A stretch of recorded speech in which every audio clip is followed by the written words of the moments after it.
Time news this evening. Family member who witnessed fatal shooting at doctor's office in Vineyard Town says deceased was no gangster. Pit bulls on the loose, the concern of residents of a St. Catherine community, and police searching for third suspect in Eastwood Park hit and run.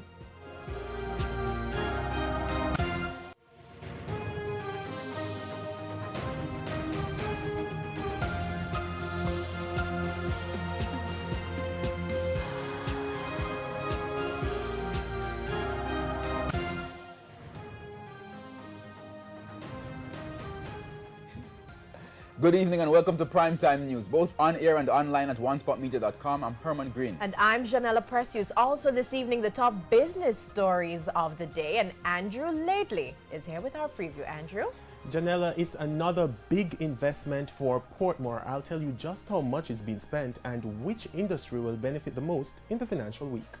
All right, thank you, Andrew. From Andrew, we go to Karen for the latest in sports. Karen, what's coming up?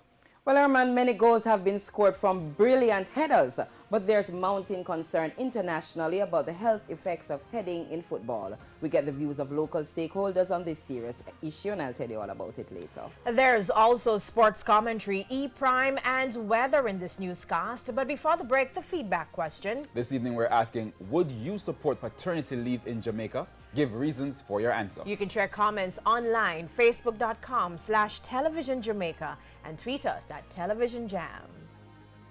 Please stay with us. Primetime News returns right after this break.